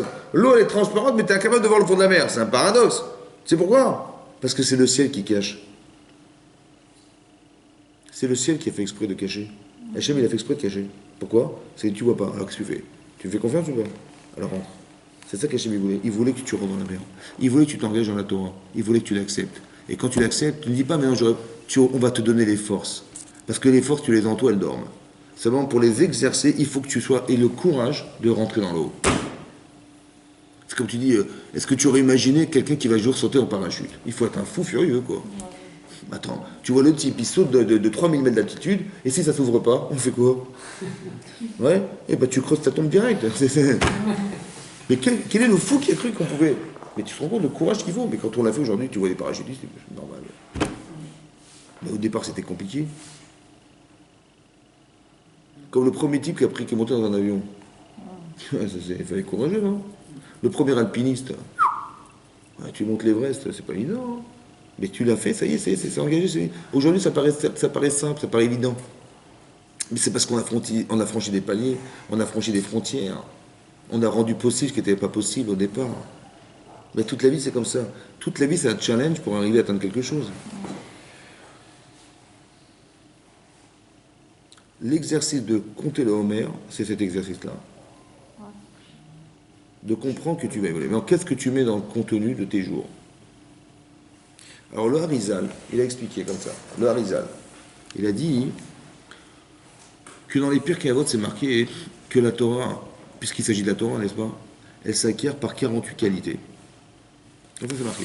Ouais, dans les Pirkei Avot, il faut 48 ma'alot. 48 ma'alot, ça veut dire qu'il faut 48 qualités pour acquérir la Torah. Pour être roi, il en faut combien? Pour être un roi, il faut combien de qualités? Hein, vous savez ou pas? Comment? Alors c'est comme ça, c'est marqué comme ça. Dans les Pirkei Avot, c'est marqué Gdola Torah Yotam Mina Keuna ou Mina Malchut. La Torah, pour l'acquérir, elle est plus grande, il faut plus de qualités, beaucoup plus grandes, que la Keuna, la prêtrise, d'être Kohen, ou bien d'être un roi. Ah bon? Shamalchut Nikdit Beshoshim Ma'alot. Pour être un roi, il faut 30 qualités. 30. Pour être un Kohen, il en faut 24, et pour la Torah, il en faut 48. Il faut 48 qualités, des Ma'alot, pour acquérir la Torah. Ça veut dire quoi acquérir la Torah? Ça veut dire quoi acquérir? Niknit, c'est une acquisition, ça veut dire quoi? La vivre tellement, enfin l'intégrer. Chazak, ça veut dire que je vais étudier la Torah, ce que je vais apprendre, je l'intègre. Mais il faut des outils pour ça. Il faut des ma'alot. Humaines, on parle humaine. Il faut des aptitudes pour que quand vous étudierez la Torah, ça va rentrer en vous et vous pourrez dire que ça vous appartient et vous vivrez avec. 48. Alors lesquelles? Evelouen, Betalmud. La première, c'est d'étudier la Torah. Il faut connaître le chasse. Il faut étudier, voilà. Comment je vais faire, je ne sais pas, il faut trouver le temps. Ça va? Il faut étudier la Torah. Donc il faut apprendre à étudier, mais il faut étudier. On étudie en Beki ou en Youn, ça veut dire qu'on étudie en surface, on essaie de comprendre, on dit voilà, comme on lit un livre, on lit, hein, ou alors on approfondit les sujets. Mais il faut se dire qu'il faut connaître la Torah. Pourquoi il faut connaître la Torah? Vous savez pourquoi? Parce que la Torah que vous connaîtrez, elle vous servira dans le monde futur, mais celle que vous ne connaissez pas, vous ne pourrez plus l'apprendre. Terminus. Alors je répète, la Torah que vous avez apprise sur terre, elle vous servira. Et si vous ne l'avez pas apprise, vous arrivez au là-bas, on vous parlera de ça, je ne connais pas. Pour l'éternité. Ça vous va ou pas? Et pour les femmes, c'est d'envoyer son mari. Parce que la Gemara, elle pose la question suivante. Ça, c'est facile. Ça, on sait faire. Non, mais c'est pas facile. C'est pas facile parce que quand on a des enfants, on dit écoute, tu voulais des enfants, tu t'en occupes. C'est comme ça. Il faut pas. Tu me laisses toute seule, ça va pas. Non, il faut avoir le courage de dire à son mari écoute, mon chéri, t'as rien à faire ici, il faut que tu ailles étudier la Torah. Maintenant, il faut apprendre la Torah. Maintenant, comment il s'appelle? Le Chafetz Chaim, il a dit que c'est pour ça que c'est pas bien d'étudier qu'une partie du chasse, du Talmud. Il y a des gens qui disent ouais, moi je fais que cette matière toute ma vie. Non. Il faut apprendre la Torah, et après, si tu as le temps, tu finis. Mais c'est important, parce que ce qu'on apprend, c'est ce qu'on va conserver. Maintenant, qu'est-ce que je vous disais c'est ce qu'on va conserver. Maintenant, c'est marqué le kinyan, donc on parle d'acquisition. On dit il faut apprendre le Talmud. Après, il y a marqué Shmiat Haozen. La deuxième chose, c'est Shmiat Haozen. Ça veut dire quoi Shmiat Haozen? Shmiat Haozen. L'écoute de l'oreille. Évidemment qu'on écoute avec ses oreilles, pas avec ses cheveux, ni avec son nez. Pourquoi ça va être Shmiat Haozen? C'est quoi Shmiat Haozen? Shmiat Haozen, l'écoute de l'oreille. Mais évidemment, l'écoute de l'oreille. C'est l'écoute des pieds. Pourquoi le Tana, il a écrit l'oreille? Shmiat Haozen, l'écoute de l'oreille. Pourquoi l'oreille? Parce que c'est un manque qui est intérieur et extérieur. Non mais attendez, si je vous dis la Shmia, d'écouter, vous avez compris c'est l'oreille ou pas? Ah oui? J'ai besoin de vous dire l'oreille? Non. Bon, après il y a marqué l'oreille. C'est ça ma question. Pourquoi il y a marqué l'oreille? Il faut écouter avec ses oreilles et pas avec quoi? Avec les yeux. Ok. Hein? Parce qu'on peut écouter par les yeux aussi. D'écouter. En lisant des choses. Par les yeux. Mais là, on nous Mais c'est dit bien, aussi, c'est- on nous dit aussi, mais d'écouter, d'apprendre avec les la Torah. Est-ce avec que vous les voyez? yeux, C'est mais quoi que vous aussi voyez? avec les C'est quoi que vous oreilles. voyez? C'est ce que vous pensez. Ouais. C'est quoi les yeux? Ça veut dire quoi les yeux? Mais évidemment, il faut les yeux. Oui, quand je lis la Torah aussi, je lis avec les yeux, je ne lis pas avec les oreilles. Mais vous voyez, qu'est-ce que vous voyez quoi? Vous voyez des choses sur lesquelles vous allez réfléchir. Réfléchir, bien sûr. Mais comment vous allez lire? Avec vos oreilles ou avec votre cerveau? Avec vos oreilles ou avec vos yeux? Avec les... Avec vos oreilles ou avec vos yeux? Vous allez écouter. Non, je vais écouter avec mes On écoute oreilles. avec les oreilles. Donc, Je vais écouter avec mes oreilles, mais il faut les deux. Ah, c'est sûr, c'est On a sûr. besoin Les des yeux deux. pour lire Et- et les oreilles pour écouter. Oui. Alors, je vais vous expliquer une chose. Ça vous est jamais arrivé de parler à des gens, ouais, et vous lui dites, vous commencez votre phrase, il vous dit, ouais, d'accord, j'ai compris. Bon, après vous dites, mais t'as compris quoi? J'ai compris ça, mais c'est pas ce que je voulais te dire. C'est quoi le problème? Ils n'écoutent pas jusqu'au bout des choses. Avec quoi ils écoutent? La tête avant le cerveau. Ça veut dire qu'on vous a pas demandé de réfléchir quand vous écoutez. On vous a demandé d'écouter. Ça va? Parce que quand on réfléchit en écoutant, est-ce qu'on est sûr qu'on a bien compris? Non. Ben, on peut avoir une chance que oui, une chance que non. Tiens, on réfléchit. Il y a des gens qui sont très intelligents, vous savez ce qu'ils font? Vous n'avez même pas fini la phrase, ils ont déjà tout compris. Hazak ou balo. Et en fait, ils n'ont rien compris. Mais c'est comme ça. On dit, mais c'est pas ce que je voulais dire, qu'est-ce que je raconte? C'est pas ça. Ouais. Mais lui, il est très intelligent, il comprend tout de suite au quart de tour. Mais non, mais c'est pas ce que je voulais te dire. Donc qu'est-ce qu'il faut faire? Il faut se taire. Ça va? Il faut shmiat haozen. C'est-à-dire, il n'y a que l'oreille, il n'y a pas de cerveau, il n'y a rien du tout. Il faut que tu apprennes à écouter les gens. Ça veut dire qu'écouter, ça veut dire avec tes oreilles. T'as bien entendu? T'es sûr? Alors vas-y, tu peux réfléchir. On ne peut pas réfléchir si on n'a pas sûr d'avoir écouté. Vous avez compris? Par exemple, vous allez lire un texte. Si vous réfléchissez en même temps que vous lisez le texte, Non, il pas. pourquoi c'est un problème? Non, on ne comprend pas le texte. Vous allez comprendre, il n'y a pas de problème. pas- Mais c'est quoi le problème? Vous allez comprendre. Moi je lis, je comprends tout de suite. Je lis, je comprends. En pensant à autre chose. Hein? C'est quoi le danger? Non, le danger d'écouter en réfléchissant, de lire en réfléchissant. C'est quoi le problème? Eh ben ça va, j'ai Faire compris. lire en même temps, c'est ça. Non, mais ça c'est technique. Moi je veux et un problème foncier là-dedans. Quand vous lisez en réfléchissant, c'est dangereux. Pourquoi c'est dangereux? On traduit selon nos sentiments. Razak ou Baloch. C'est ça qu'il a marqué dans le texte? Vous êtes sûr ou pas? Non, peut-être que c'est ce que vous avez cru. Parce que vous avez réfléchi. On vous a pas demandé de réfléchir. On vous a pas demandé de croire que ce qui est marqué, c'est ce que vous croyez. Non! Laissez parler le texte. Écoute ce qu'il me dit. Et tu vas te rendre compte que ta vie va changer. Parce que tu écoutes les choses. Et après, tu les réfléchis. Mais qu'est-ce que font les gens? Pourquoi on fait des hors-sujets à l'école? Des hors-sujets. Pourquoi le professeur, il disait toujours, quand il y a un énoncé, il relisait 3 fois. Ouais. Mais pourquoi 3 fois? Une fois, ça suffit. Hein. C'est pourquoi? Parce que tu risques de croire que ce qui est marqué, c'est ce que tu as compris. Bien. Non, c'est pas ce qu'il a dit le texte. Alors relis-le 3 fois. Pour bien entendre. Et maintenant que tu es sûr que ce que tu as bien entendu, tu es sûr de ne pas faire un hors-sujet. Vous avez compris? Parce que le problème, c'est que les gens, ils réfléchissent en écoutant. C'est pas bon ça. La Torah dit la première chose, c'est le Talmud. La deuxième chose, il faut que tu saches entendre. Vous avez jamais remarqué on fait un cours par exemple, ouais, et l'autre il dit, mais le Rav il a dit ça. Il dit, non, il n'a pas dit ça, il a dit ça. Ah bon, t'es sûr? Mais non, l'autre il dit, mais non, il a dit ça. Et chacun a 50 opinions. C'est incroyable quoi. Ça va? Pourquoi? Parce que chacun entend quelque chose qui lui parle. Shmiat Haozen. Mais finalement, il a dit quoi finalement? Vous avez compris? On ne sait plus. C'est comme ça que la transmission, elle se perd. Parce qu'on ne sait plus ce qu'il a dit. Parce qu'on n'a pas entendu, en fait. On a compris. On a réfléchi. Mais non, ne réfléchis pas. Parce que tu te rends compte que ce que tu vas entendre, c'est pas forcément ce que tu voulais entendre. C'est pas forcément ce qu'il a dit, c'est ce que tu voulais entendre. Peut-être c'est ça, peut-être. T'as des sujets en tête que tu as très bien compris, et le Rav, il parle de... Ouais, mais il va dire ce que je pense. Donc, ouais, c'est exactement ce qu'il a dit. Mais non, écoute ce qu'il a dit. Ça, c'est une chose. À part ça, quand on traduit une compréhension, on traduit avec ce qu'on est. Par exemple, une fois, je vous avais dit que comment il s'appelle? Il y a Balak, qui était le roi de Moab, il a été demandé à Bilham de maudire les d'Israël qui allaient traverser son territoire. Ça va? Et il dit, ben voilà, il a envoyé une milice de personnes pour dire, voilà, on va te proposer de l'argent, et comme ça, tu vas bien les maudire, et on te donnera cette somme. Bon, il a dit, bon, je suis embêté quand même, parce que c'est quand même le cas d'Israël, pas évident, et moi, je dépends du bon Dieu, donc je dis, écoutez, je vais dormir ce soir, et demain, je vous dirai ce qu'on va faire. Et lui, il savait qu'il prophétisait en dormant.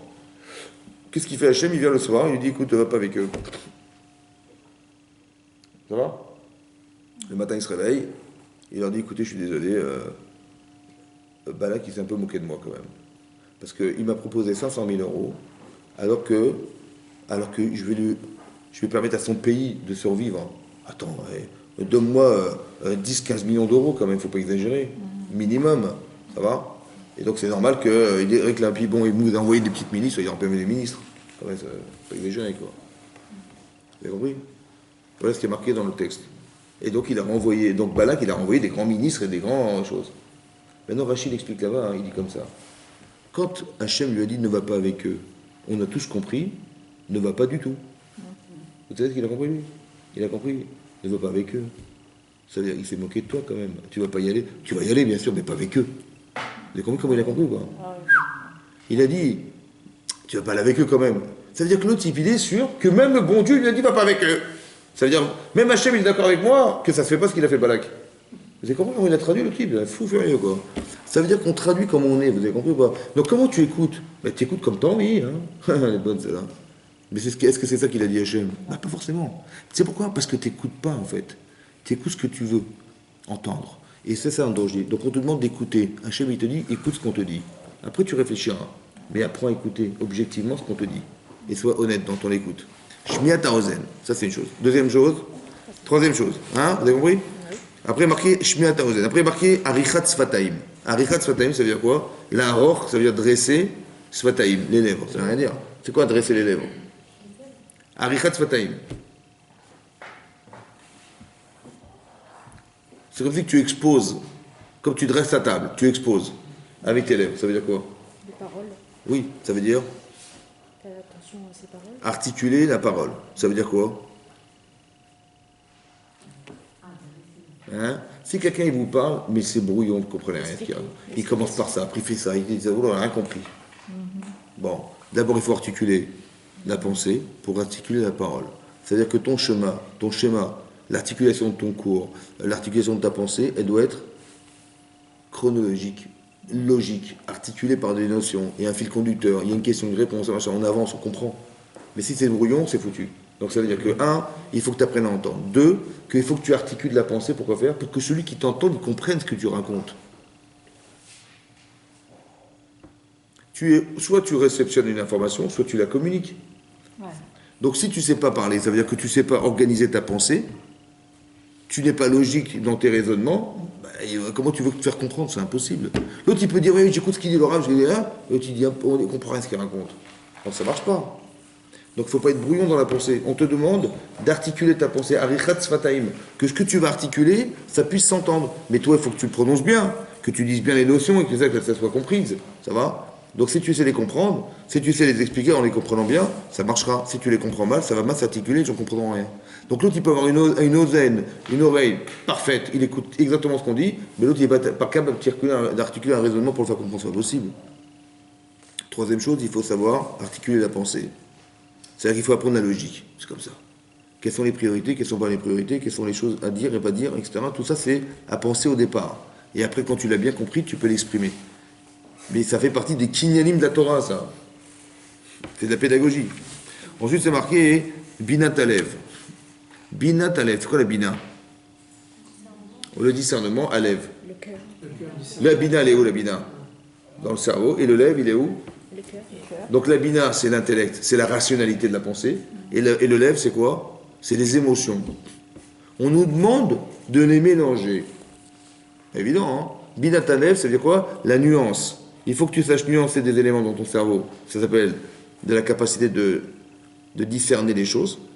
C'est ça, Bina. Mais vin d'avar, mitor d'avar. Il faut que tu comprennes une chose dans une autre. C'est capable de pouvoir dissocier les éléments. Tu as de la connaissance. Mais là, c'est quoi la différence entre A et C? Je ne sais pas. Ben oui, c'est ça la Bina. De comprendre la différence des éléments, c'est la Bina. Mais lève, c'est le cœur.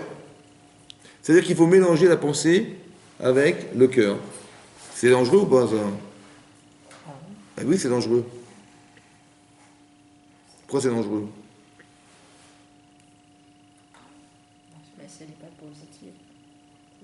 Parce que peut-être que ce que je fais, je vous explique. Si ce que je pense, est mauvais. pourquoi c'est mauvais? Parce que c'est pas, parce qu'émotionnellement c'est mauvais. Alors je vais penser et je vais réaliser le mal. Et si c'est bien, c'est bien. Mais c'est dangereux. Parce que c'est-à-dire que je suis subordonné. Par exemple, quand j'ai envie de quelque chose, est-ce que mon esprit, il n'est pas piégé par ce désir? Ouais. Pourquoi il est piégé par ce désir? Piégé par ce désir. Parce que comme j'en ai envie, je veux le réaliser. Mais si je ne le réalise pas intellectuellement, je vais en souffrir. Mais moi, je ne veux pas souffrir. Donc, je suis subordonné à mon désir. Et je suis foutu. Et j'ai pas envie d'être. Vous avez compris? Votre cerveau, il vous dit, je vais quand même pas souffrir de me priver de ça quand même. Donc je vais le faire. Donc c'est-à-dire que je ne suis pas libre dans ma pensée. Parce que je dépends de mon cœur. Alors qu'est-ce que je fais alors? C'est quoi Binat Alev? C'est un équilibre entre les deux. Comment vous faites? Comment j'utilise mon cœur dans ma pensée? Comment je fais? Si c'est pas... Quand est-ce que je peux l'utiliser sans être en danger? Ah, c'est sûr ça. Mais il faut que je l'utilise. Comment? Comme on a bien écouté avec l'oreille et qu'on a bien étudié la Torah, Alors? point 4, on est capable de... Oui, mais maintenant, il y a un autre paramètre qui se rajoute, c'est les émotions. Il faut des émotions ou pas? Oui. Ah ouais. Mais qu'est-ce que je gagne d'en avoir? Pas d'avancer, pas de vivre. Par exemple, si vous n'avez pas d'émotions, vous êtes très rationnel. Il y a des gens qui sont carrés, des comptables. Ouais. Il n'y a pas d'émotion. Est-ce que c'est humain, ça? Non. Parce que d'être humain, c'est d'avoir des émotions, évidemment. Ouais. Maintenant, il faut mêler l'émotion à la pensée. C'est dur, ça. Hein? Alors, il faut que je donne un exemple. Un exemple, je vais donner, comme ça. Un exemple pour que vous compreniez. Binat Alev. On a dit une fois qu'un jour, Pharaon, il a décrété, quand il a su, Pharaon, que le sauveur d'Israël allait naître, et que les astrologues, ils ont vu dans les astres que le sauveur d'Israël, il allait être touché par l'eau, ils ont dit, il va se noyer. Il va mourir par l'eau, il va se noyer. Donc il dit, l'enfant qui va naître, on va me noyer, comme ça on aura fait la volonté des astres. Bon, ils ont juste courir, parce que ce qu'ils ont vu, c'est quoi? Ils ont vu Moshe Rabbeinu, c'est vrai, mais comme il a frappé le rocher, vous vous rappelez, au lieu de parler, il a fauté à cause de l'eau, il a fauté il n'est pas rentré en Israël. Donc ça n'avait rien à voir. Ils sont gourés. D'accord? Mais ils ont vu l'eau, la faute, ils ont compris noyade.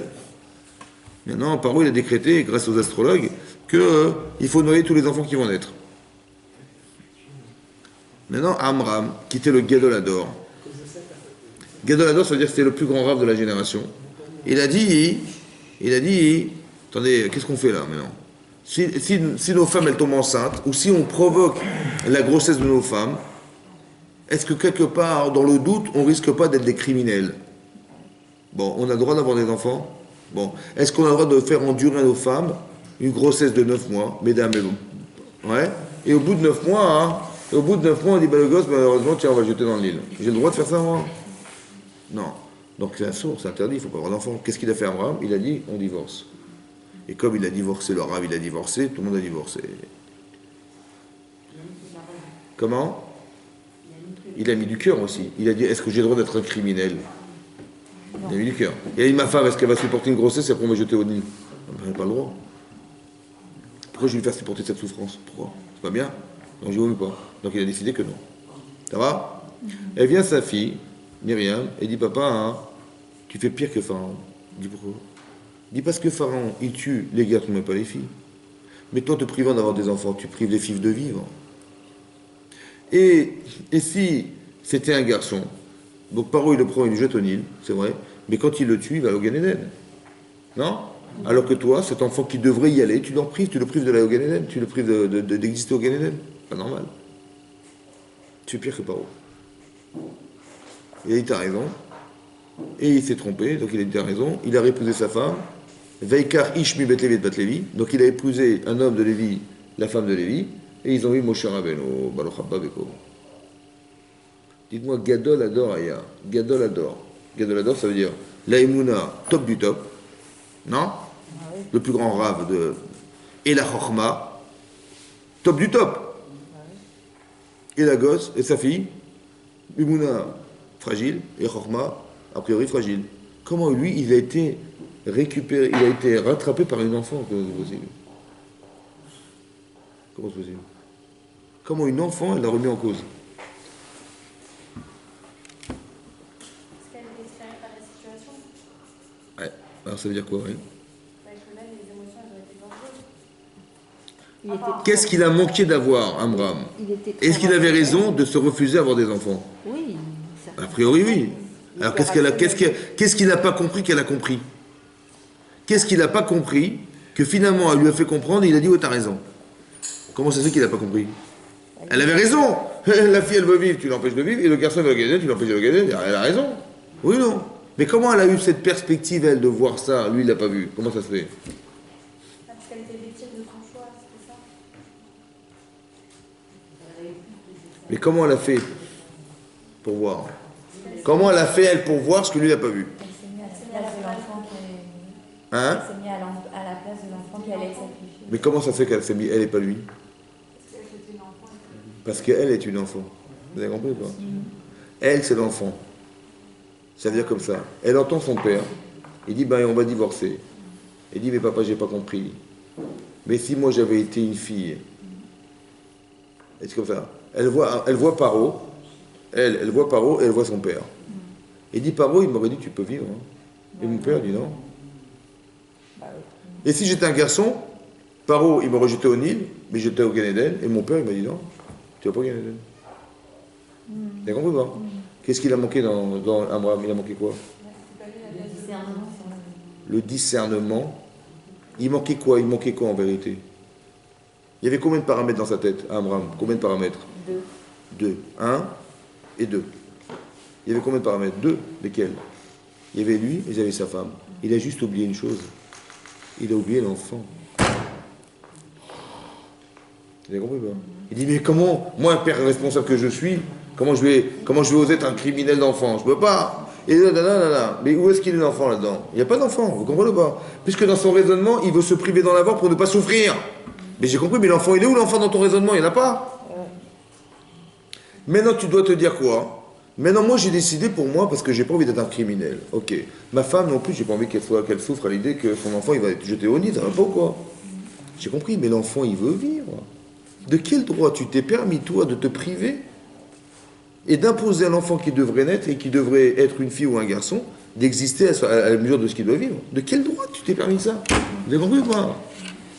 De quel droit tu te permets de décider au détriment des enfants? Pourquoi les enfants, ils vont subir tes choix personnels? Ça va pas? Vous avez compris? Il manquait un élément. Binat Alev. C'est-à-dire qu'il faut que tu ressentes jusqu'à rajouter l'enfant. Parce qu'intellectuellement, il manquait un élément. Mais si tu avais ressenti, tu aurais compris? Bien sûr. Mais tu ne l'as pas ressenti. Tu as ressenti tes intérêts sans ressentir ceux qui vont être victimes de tes choix. Les enfants, ils vont être victimes de tes choix. Ils ne vont pas exister à cause de toi. Mais ça va pas, quoi. Donc c'est-à-dire qu'il faut une binat Alev. C'est-à-dire qu'il faut avoir une compréhension émotionnelle qui élargit l'éventail de ta pensée. Parce que manifestement, il y avait quelque chose qui manquait. Vous avez compris? J'ai plus pensé à ce que j'allais perdre que ce que j'allais faire perdre. Vous avez compris ça? Binat Alev. Binat Alev, ça fait partie de la Chokhmat Torah, ça. C'est les kinyanim qu'il faut avoir. Parce que si tu les as, tu peux tout entreprendre et entrevoir. Mais si tu les as pas, tu vois pas. Ça s'appelle les kinyanim. Vous avez compris comment ça marche? Il faut acquérir des notions. Il faut avoir une logique. Mais ce qui est marqué là, c'est pas de la religion. Hein. La Torah, c'est pas de la religion. C'est d'expliquer que si tu veux être cohérent dans ta vie, il faut que tu aies cette façon de fonctionner dans ta tête. Et c'est que comme ça que quand tu vas étudier la Torah, grâce à ça, tu vas apprendre comment il faut raisonner, comment il faut penser. Et à travers les personnages, tu verras que tous les personnages de la Torah, ce n'est pas des livres d'histoire, c'est expliqué que chaque personne, elle a un tempérament, une façon de penser, une façon de réfléchir, une façon de réagir, une façon de ressentir qui est différente. Et tu t'inspires de ça. Et tu dis, mais tiens, c'est marrant, vraiment, mais et qu'est-ce qu'on apprend de là? On apprend des erreurs. Quelque chose. On apprend des forces, on apprend quelque chose. Jusqu'où ils ont été capables d'aller. On apprend que c'est possible. Vous avez compris? Voilà. Et bien ça, c'est des kinyanim qu'on acquiert.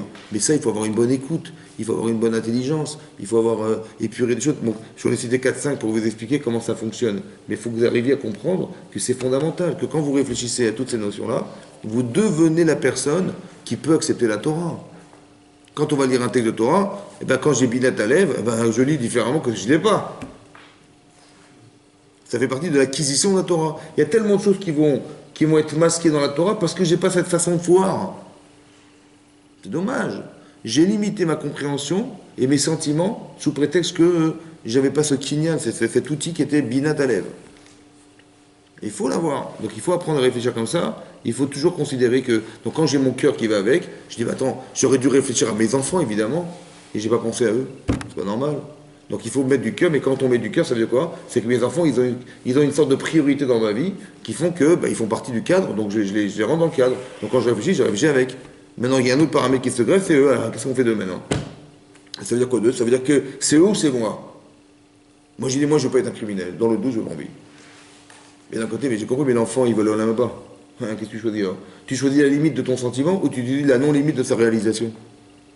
Vous avez compris, c'est ça? C'est ça la bina. Il faut que tu réfléchisses.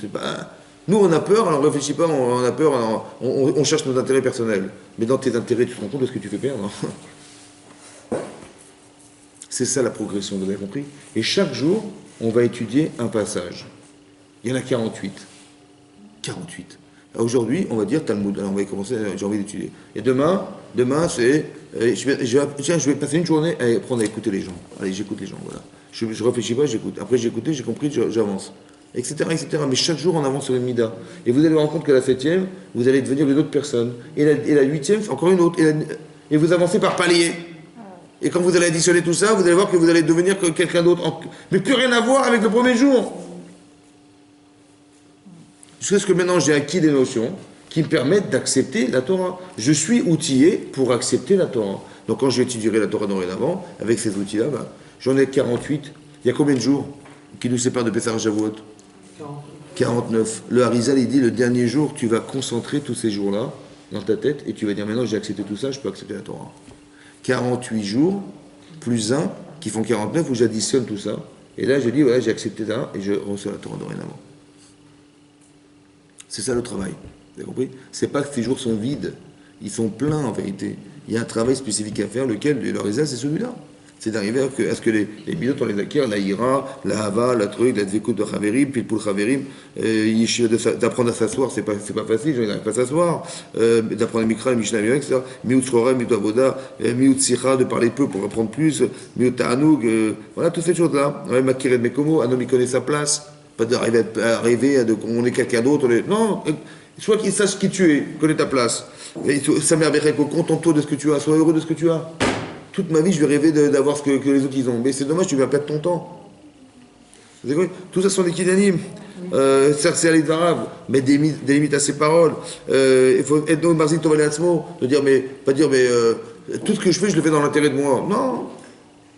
Ou j'ai réussi à faire ça, j'ai réussi à faire ça. Non, parce que tout ce que tu fais, de toute façon, c'est ce que tu mérites d'avoir. C'est pas besoin de Il faut être aouf, il faut être aimé par les gens. Ça fait partie des midotes de la Torah, ça. Être aouf, être aimé par les gens, être aimé. Nous, ce qu'on veut, c'est aimer. Mais est-ce que tu es aimé de ce que tu aimes? Pas forcément. Donc il faut être... La perspective, c'est d'être aimé. Moi, je dis que quand est-ce qu'on sait qu'on aime? Quand on est aimé. Pas quand on aime, parce qu'on sait pas ce que veut dire aimer. Mais quand tu vois que tu es aimé par la personne que tu aimes, c'est que tu l'aimes. Parce que si tu crois que tu l'aimes et qu'elle t'aime pas, la personne, c'est forcément tu fais ça par intérêt. Donc elle le ressent et c'est pas ça aimer, vous avez compris? C'est d'être aouv qui sait qu'on aime, etc. Donc je ne vais pas vous tout citer, mais il faut les lire. Hein, Bezat Hashem, Chazak ou Baruch. Oui. La page, c'est la page trop tard. Non, c'est le 6e chapitre, 6e Mishnah. Chazak ou Baruch, oui. On va dédier le shiur à l'élévation de l'âme. Michel Meir, Ben Chana. Et aussi de Alia Bat Mima Nina. Amen. Amen. Refouach Shelema de Shlom Chaim Ben Atoun. Dina Desi Bat Sassia.